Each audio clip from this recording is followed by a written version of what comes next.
Questions are growing about the stability of the worldwide economy now that there are more troubling signs in Europe and mixed reports here at home. On Wall Street, at least, the mood brightened a bit today.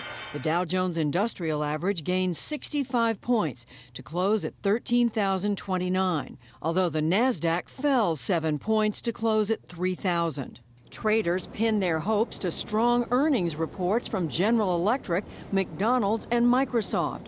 But other, more negative news has raised questions about whether economic growth is slowing again. The unemployment report for March showed the smallest number of new jobs created since November. And this week came data showing housing starts have dropped and factory activity has lessened. At the same time, there are questions about the worldwide recovery. Christine Lagarde, the head of the International Monetary Fund, or IMF, offered this assessment yesterday in Washington.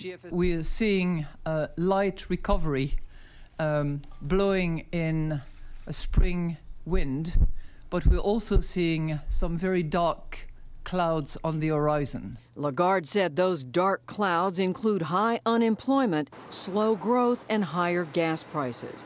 A day earlier, U.S. Treasury Secretary Timothy Geithner sounded somewhat more optimistic. I think that if you look ahead, the world is, I think, still at the early stage of what's going to be a very long period of pretty substantial rates of growth in the emerging world, the most populous parts of the world. But Europe remains a particular source of concern.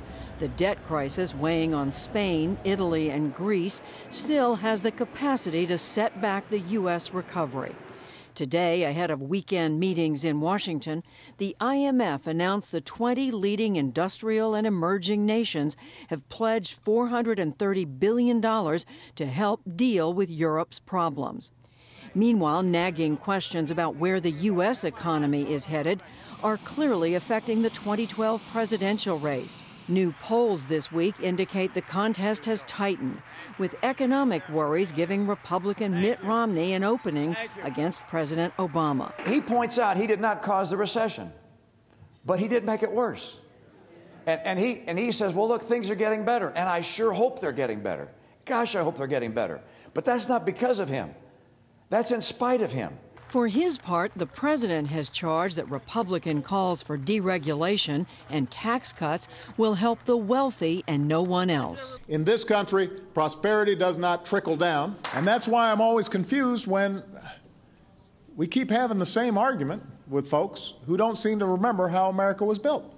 Both politicians and the public will be watching critical indicators that may foretell not only where the economy is headed, but who will occupy the White House next year.